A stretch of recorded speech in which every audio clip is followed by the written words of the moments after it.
toute vie chrétienne qui n'a pas une base biblique n'aura pas de stabilité et de longévité dans le temps. Ouais, c'est quand vous êtes nouveau dans la foi que vous voyez certaines choses, vous êtes toujours tout incité. Et c'est quoi avoir une base biblique?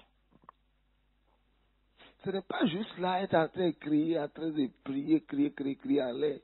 Et puis après seulement, quand tu as fini de crier, you feel good. Et après ça, tu es triste. C'est de faire asseoir ta vie chrétienne sur des vérités spirituelles. Amen. Je vais te dire ce que veut dire faire asseoir sa vie sur des vérités spirituelles. Faire asseoir sa vie sur des vérités spirituelles veut dire que ce que tu sens, ce que tu ressens, ne change pas ta conviction, ta proclamation et tes déclarations spirituelles. J'ai dit quoi? Ce que tu sens, ce que tu vis, ce que tu vois, ce qui t'arrive, ce qui se passe, it didn't change anything. Ça ne change rien de ta conviction spirituelle. Ta conviction spirituelle, exemple, c'est du bleu. Je laisse me prendre ça de la sorte.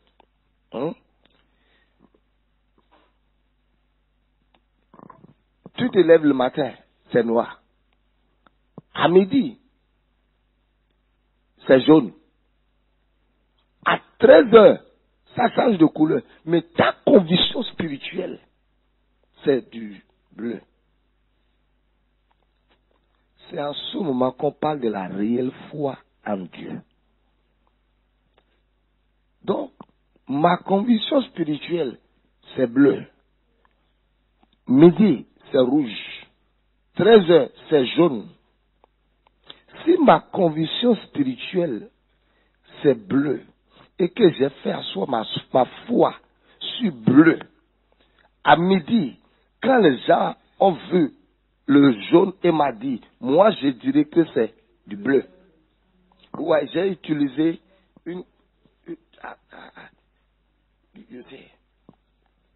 parce que moi-même je sais parfois que tout. Et c'est pour ça que j'essaie de trouver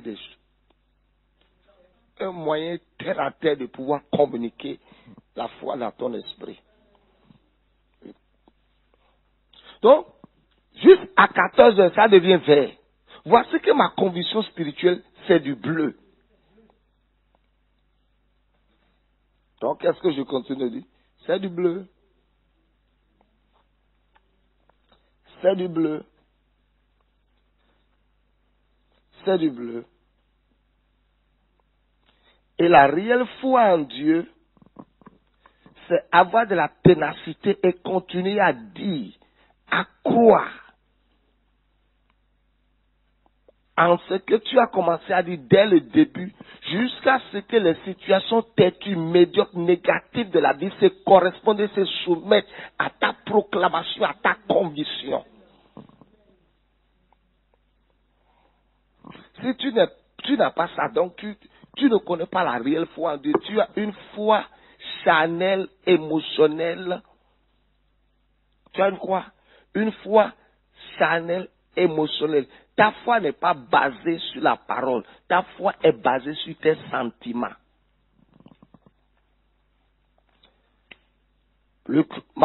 Marc 11. Marc 11.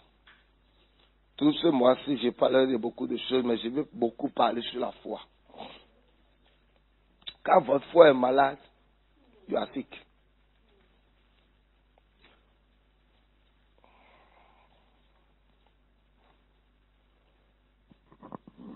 Un jour,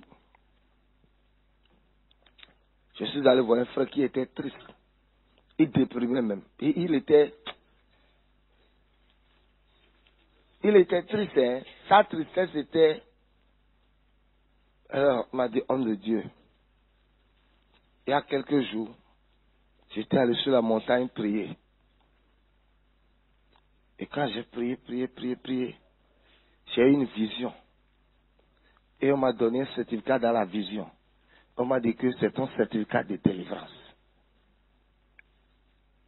Il dit ce qui me rend triste maintenant. Sa tristesse, ce n'est pas qu'il manquait d'argent. Quelqu'un d'autre, sa tristesse, il manque d'argent. Sa tristesse, ce n'est pas qu'il n'a pas d'emploi. Il dit, j'ai commencé à faire certains rêves bizarres. Et j'ai vu que je descendais l'escalier, j'ai vu que ce Nicolas, il a dit certaines choses, des rêves qu'il a fait pendant les 2 jours, les 3 jours, quand il est descendu de la montagne là. C'est les rêves là qui ont commencé à l'assommer spirituellement. Et j'ai dit, ok. Donc quand tu es parti prier sur la montagne, tu as une vision. On t'a donné un certificat. Il dit oui. Et on t'a dit que c'est ton certificat de délivrance. Il dit, mais si on m'a donné un certificat de délivrance dans le rêve, dans la vision, comment je peux revenir encore voir ces rêves bizarres? Et j'ai dit, sit down, let me explain to you. Marc 11, 23. Lisons le verset 22. Lisons tout le monde doucement.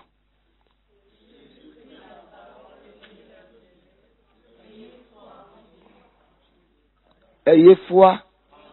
Il dit, ayez la forme de foi que Dieu a. La foi que Dieu a, nous pouvons la voir. Yeah. Dieu, sa foi, c'est sa parole. Il dit, ayez foi en Dieu. Verset 20 suivant. Attends. Il dit, ayez foi en quoi? Aie foi dans ton boulot. Aie foi dans ce que tu vois. Aie foi dans ce que tu sens. Aie foi dans ce qui t'arrive. Quand tu places ta foi en Dieu, tu détournes ton attention de toute autre chose qui peuvent t'amener à dire ce qui est contraire à ta foi en Dieu. 23. Lisons.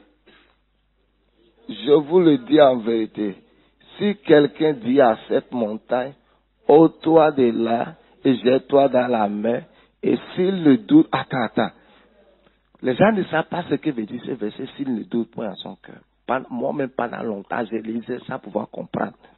J'ai dit, s'il ne doute point à son cœur. Mais là, on doutait le cœur. Je cherchais le doute dans mon cœur. Ok.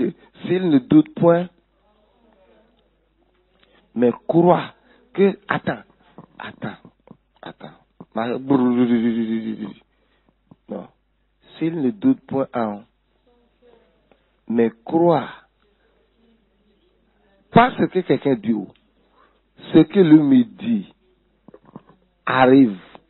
Quand je dis j'arrive, ça veut dire quoi? J'arrive veut dire que j'arrive. J'arrive veut dire que j'arrive. Et crois que ce que lui me dit arrive. Il le verra s'accomplir. Toi-même, ce que tu dis, tu ne crois même pas que ça va arriver.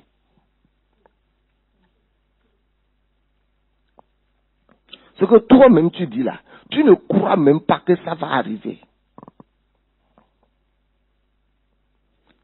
Verset suivant, 24.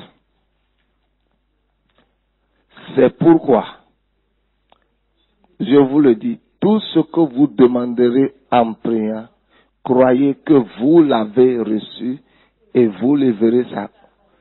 Il y a des choses là. Croyez que vous l'avez et vous le verrez. Croyez que vous l'avez reçu et vous le verrez s'accomplir.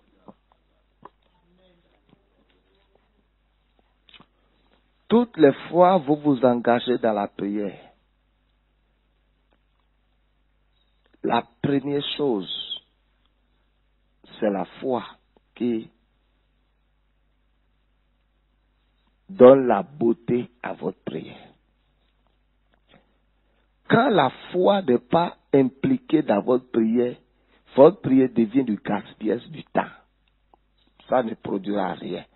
votre prière ressemblera à quelqu'un qui allait s'asseoir. Poésie. Voilà. Good. Élaborer ses enfants.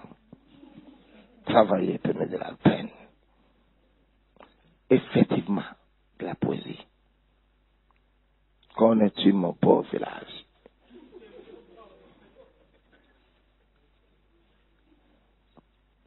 Amen.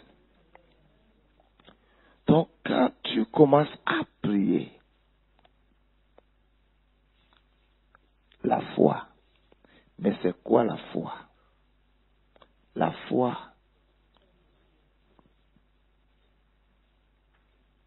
c'est juste croire que ce que Dieu a dit est vrai.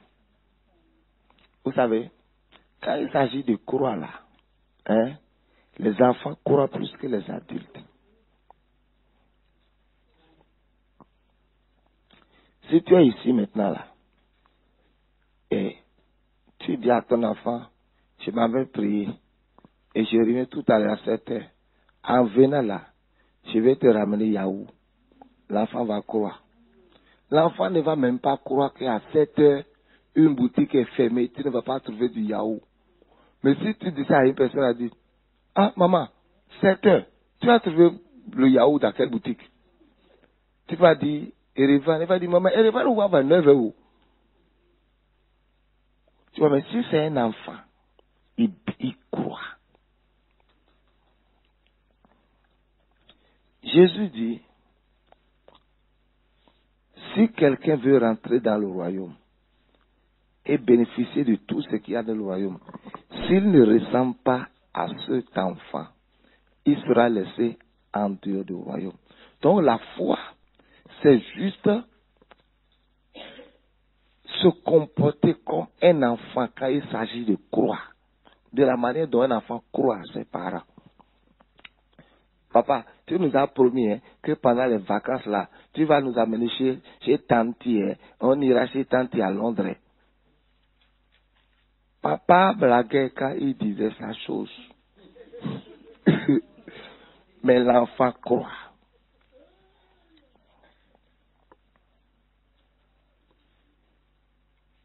Laisse-moi dire la fois dernière, quand tu as mis les dates à Abuja, tu nous avais dit que pendant les vacances, nous aussi on va partir. J'ai dit oui. Ils dit on part quand? Il y a longtemps, moi j'ai changé de programme depuis. J'ai dit on va partir, ne t'inquiète pas. Il dit c'est quand? C'est quand? Amen. Revenez dans Marc 11, toujours verset 22. On va recommencer. Je voulais te montrer comment introduire la foi dans son cœur.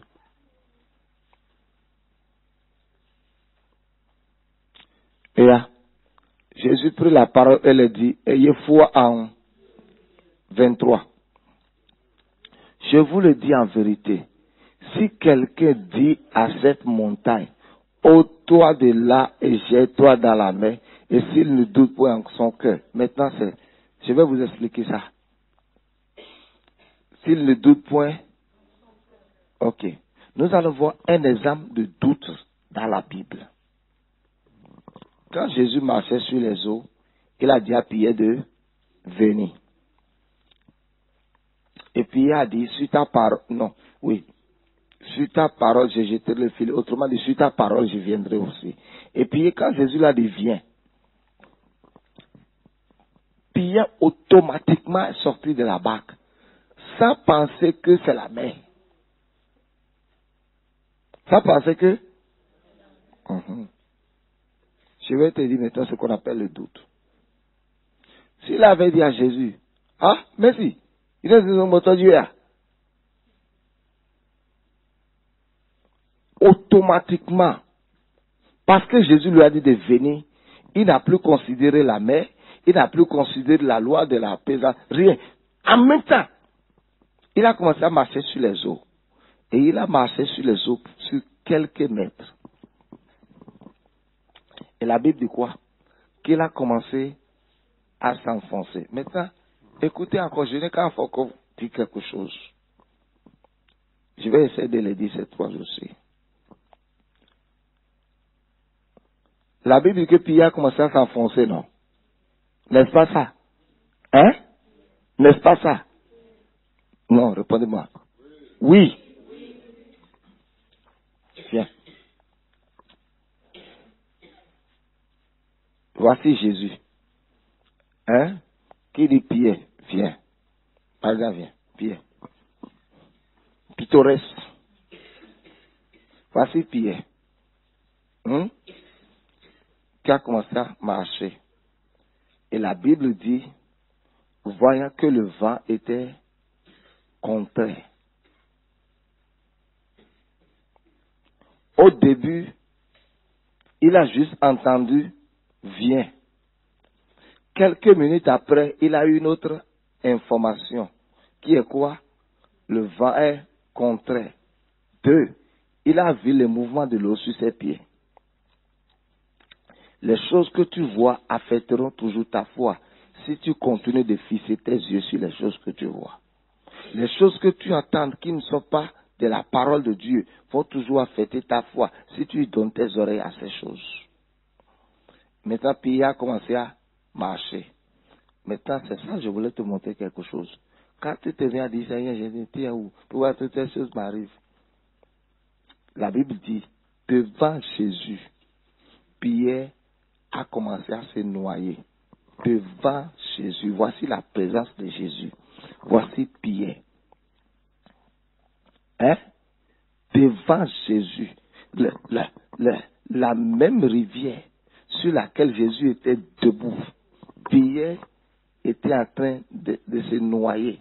Et la Bible dit, Jésus courut, le tira et le jeta dans la mer. Ça veut dire que si Jésus n'avait pas d'étaler ses pieds sous ses yeux, Pierre allait se noyer dans l'eau.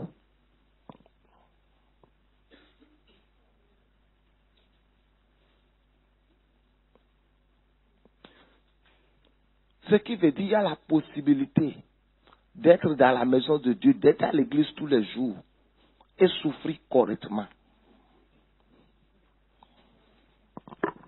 Pierre devant Jésus. Et devant Jésus, il se noie.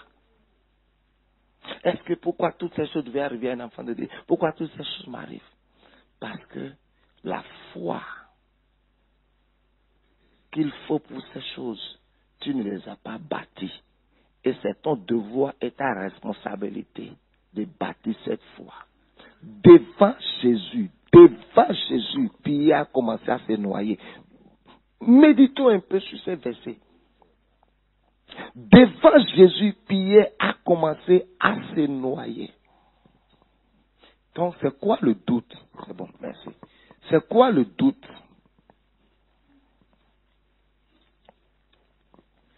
C'est quelqu'un qui a une double pensée. Maintenant, la foi réside dans le cœur.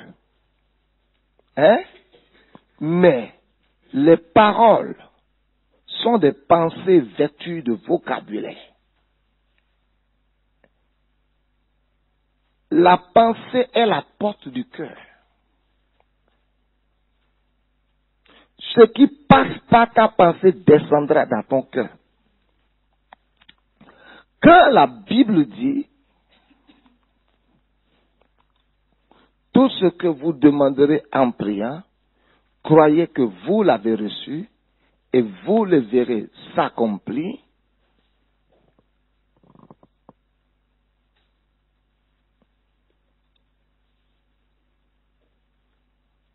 Tu as fini de prier. Tu as dit, je crois, Amen. Quelques demi-journées après, tu dis, est-ce que réellement, ça va marcher? Tu as eu une nouvelle pensée. Quelques demi après, tu vois encore quelque chose, tu dis, Seigneur Jésus. Donc le problème là n'est pas fini encore. Tu as une seconde pensée. Quelques 30 minutes après, tu vois quelque chose de négatif. Tu as une autre pensée.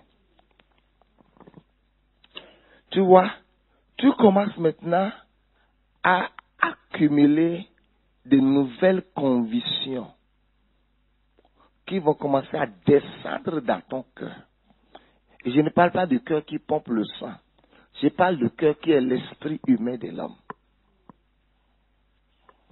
Donc, il dit tout ce que vous demanderez en priant, croyez que vous l'avez reçu.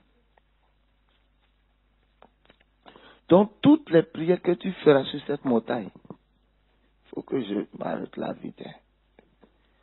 Tout ce que tu demanderas sur la montagne, ça demande que toi-même d'abord, toi-même qui pries, tu ne crois pas en tes prières. Croyez que vous l'avez reçu. Donc tu crois que tu l'as reçu. Et tu dis, je l'ai.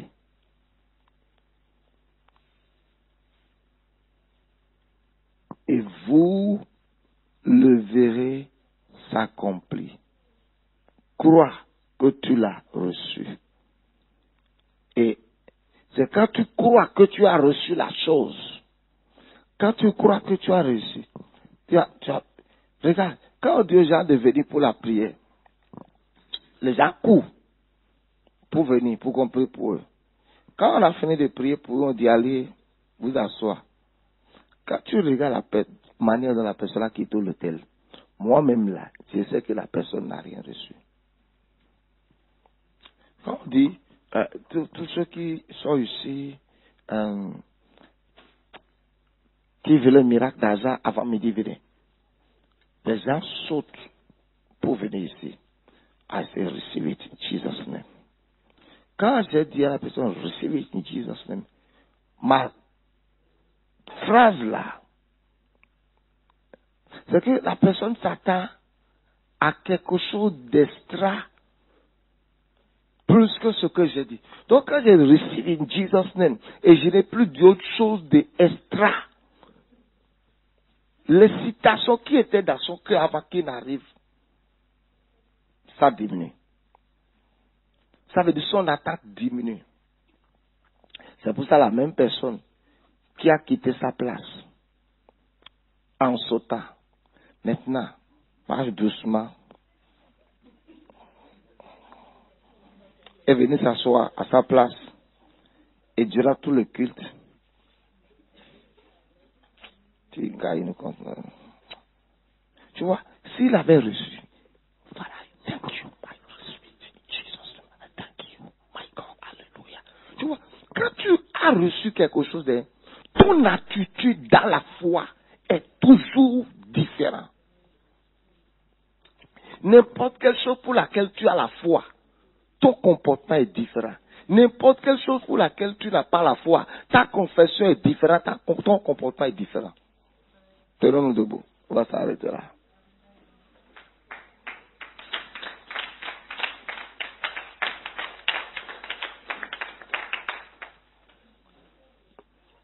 Après, il faut que je parle de build your faith, bâtir sa foi. Building your faith, the building of your faith. Bâtir sa foi. Bâtir, construire sa foi. On dit, Kabo Shatalaba, on débrakata. Au nom de Jésus, tous ceux qui ont des difficultés financières, recevez le miracle de l'argent. In Jesus' name. Aussitôt que le portable est fini, le propriétaire écrit, bonjour monsieur, je suis venu chez vous, on m'a dit que vous êtes sorti. Ah, quand tu vois le message là,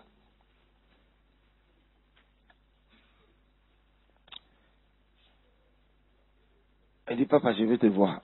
Oui, ça va. Papa, ma soeur, il dit,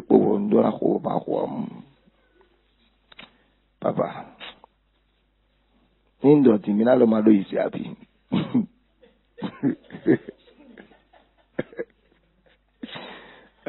Papa, ce n'est pas que je n'ai pas la foi, j'ai la foi. Celui qui a la foi ne dit pas tout ce qu'il dit là. Papa, Nindo dit, que de confession négative. Mais confession négative, quoi? Ils m'ont dit, trop dit, mais pour messager. Ce n'est pas que la personne te montre le message parce qu'il veut l'argent. Mais il y a un déséquilibre dans son cœur. Tu vois? Donc quand déjà toi-même, tu me dis que, si tu me dis ça maintenant là, je vais dire que tu n'as pas la foi. Ah donc, je n'ai pas besoin de dire que tu n'as pas la foi. Tu as la foi, mais en ce moment-là, ta foi est faible. Est-ce que quelqu'un s'est déjà réveillé un matin et pour te lever du lit là, tu sens une telle faiblesse que tu dis qu'est-ce qui m'arrive? Ce n'est pas que tu n'as pas de jambes, tu as des jambes. Tu as un corps. Mais la force pour soutenir ton corps en ce moment-là te manque.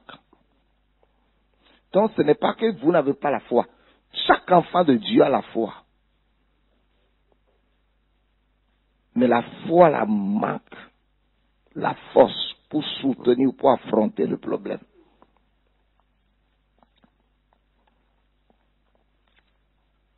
Dis au nom de Jésus. Le nom qui est au-dessus de tous les noms. Cette semaine, je suis debout. Et je déclare que la conquête a commencé. Quand je dis aux gens, écoutez, quand je vous dis de déclarer la parole, beaucoup d'entre vous, quand je vous regarde, I pity you. Je dis quoi? J'ai pitié de vous. Et je n'ai qu'à répéter pourquoi. Beaucoup pensent que l'homme de Dieu là, il y a quelque chose que lui fait en secret qu'il doit montrer aux gens. Il n'y a aucune vie secrète. We are just preaching our life. Quand je vous te dis de dire la parole de Dieu sur ta vie, de déclarer sur ta vie, et que si tu dis la parole sur ta vie, ça va changer ta vie et ta condition. Combien de fois tu dis ça? Tu sais combien de fois, moi-même, j'ai réalisé que j'étais face à face avec la mort. I feel like death is dead. Something want to. C'est comme si cette semaine-ci, c'est comme si something want to kill me. Et j'ai engagé, j'ai commencé à focaliser ma foi. J'ai comme pas prié. You pray small, you speak. Parce que la Bible dit, prenez pas dessus tout cela le bouclier de la foi. Et la Bible dit dans Éphésiens 6, je pense le verset 18, et l'épée de l'esprit. L'épée du chrétien, c'est la parole. Mais ce n'est pas une épée quand la Bible est sous ton oreille. C'est une épée quand tu as mis la parole dans ta bouche. Et la Bible dit, regardez, la parole a plusieurs dimensions dans notre bouche. Il dit, ma parole n'est-elle pas comme un feu? Donc quand tu dis la parole de Dieu, le feu sort de ta bouche. C'est pour ça, certaines personnes disent, papa, quand tu parles, je vois le feu qui sort de ta bouche. Il dit, la parole est une épée. C'est pour ça, parfois, quand tu dis la parole, ce qui sort de ta bouche, c'est des couteaux, c'est de l'épée qui sort de ta bouche. Et parfois, quand nous déclarons la parole, il dit, ma parole n'est-elle pas comme un marteau? Si la situation a besoin d'un coup de marteau, ce qui sort de ta bouche, c'est un marteau long qui sort de ta bouche qui fait bah. Dis au nom de Jésus. La conquête a commencé. Et je déclare tout domaine, tout territoire, tout aspect de ma vie que le diable avait volé, que le diable contrôlait. Au nom de Jésus, j'ai repris le contrôle. Par la puissance de Dieu, j'ai repris le contrôle. Au nom de Jésus, je déclare que mon héritage est arraché de la main de l'ennemi. Mon héritage est arraché de la main de l'ennemi. Au nom de Jésus, je déclare dans le nom de Jésus que je récupère,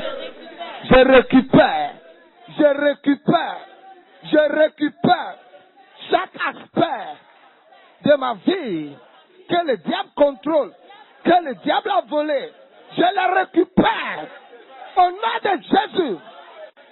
Amen. Dis merci à Dieu. Father, we thank you. We give you all the glory. In Jesus' name. Amen. Dis Amen. Dépose ton offrande et puis tout à l'heure à 13h.